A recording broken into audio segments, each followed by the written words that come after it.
आज से प्रत्येक हाजी को जानकारी दी गई थी। उसी कड़ी में आज चूँकि द्वितीय शिक्षण और टीकाकरण कार्यक्रम है, जिसमें जो चयनित हाजी हैं 24 उनको आज यहाँ टीकाकरण भी होगा, पल्स पोलियो की ड्रॉप्स भी पिलाई जाएगी और इसके साथ साथ जो यहाँ जो सामग्री है हज यात्रा के दौरान प्रयोग होंगे उसका भी वितरण किया गया और किया भी जाएगा।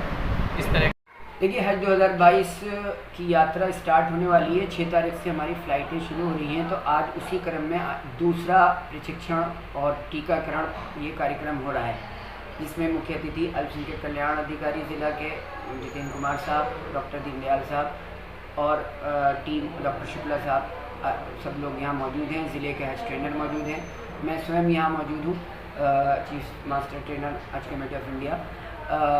हज कमेटी ऑफ इंडिया की तरफ की गाइडलाइन के मुताबिक उनको टीकाकरण कराया गया है और आज उनको दूसरा प्रशिक्षण भी कराया गया है। इस तरह से जो टोटल हाजियों ने आज यहाँ शिरकत करी है, जाने वालों ने, उनमें 22 लोग हैं। अभी 2, 4, 5 लोग रह गए हैं, तो उनका भी दूसरे चरण में टीकाकरण करा दिया जाएगा। तीसरी बात यह कि कुछ नई गाइडलाइन कॉन्सुलेट जनरल ऑफ जिद्दा ने जारी करी हैं, जिसको हज कमेटी ऑफ इंडिया ने सर्कुलर की शक्ल में डाल दी है, वो उनकी वेबसाइट पर मौजूद है। उसकी इन्फॉर्मेशन भी आज सभी हज यात्रियों को दी गई है, जिसमें 2-3 अहम बिंदु हैं जो बताए गए हैं। उसमें एक ये है कि हर हाजी को उनकी रिपोर्टिंग से पहले दिल्ली बुलाया गया है 72 घंटे पहले, जिसमें उनका RT-PCR टेस्ट होगा और उसकी रिपोर्ट के बाद ही उनकी रिपोर्टिंग होगी और उनकी बुकिंग होगी फ़्लाइट की। दूसरी बात ये बताएगी कि उनको जो सिम कार्ड दिया जाएगा वो सिम कार्ड उनको वो बायोमेट्रिक से ही अपडेट होगा, यानी उनके थंब इम्प्रेशन से ही वो अपडेट होगा और वो एक्टिवेट होगा, तभी वो सिम कार्ड एक्टिव हो पाएगा। तीसरी बात उनको ये बताई गई है कि इस बार पहली बार ऐसा हो रहा है कि सऊदीया में हज यात्री हज के दौरान जिद्दा भी चले जाते थे।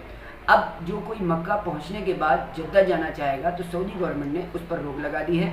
वो अब हज के दौरान हज से पहले जिद्दा नहीं जा सकता है। अगर वो चला गया तो उसको वापसी नहीं होने दी जाएगी, जिसकी वजह से उनका हज बाधित हो जाएगा। इसलिए सभी हज यात्रियों को इसका ख्याल रखना है। चौथी बात उनको ये बताई गई कि जो महिलाएं प्रेग्नेंट हैं और उनका तीसरा मंथ चल रहा है, उनको भी नॉट अलाउड कर दिया गया है कि वो भी सफ़र नहीं कर सकती, जबकि ये ऐसे पहले नहीं होता था।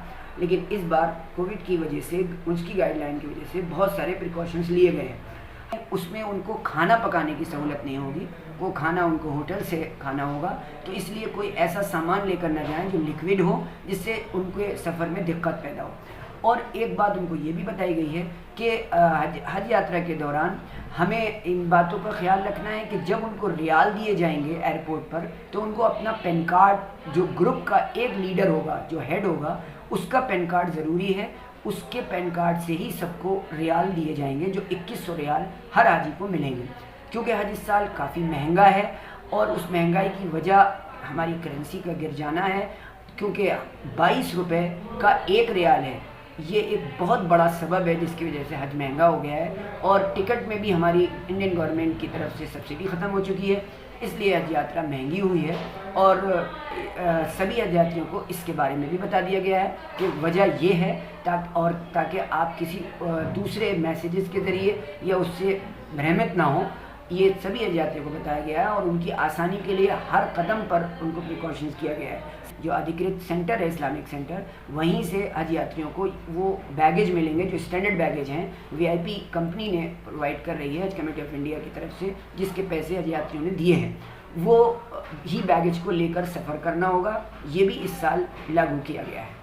ये तमाम इन्फॉर्मेशन है आपके माध्यम से, तभी नहीं हो रहा है। ये फिरोज़ाबाद पहला डिस्ट्रिक्ट है जहाँ पर सबसे अच्छी सुविधाएं हैं और उन सुविधाओं के साथ साथ इन्फॉर्मेशन है बहुत अपडेट हैं। सारी सुविधाओं के साथ सबसे पहले वैक्सीनेशन पूरे यूपी में हमारे यहाँ हो रहा है। ये भी एक बहुत बड़ी विलायता है और एक बड़ी खूबी की बात है।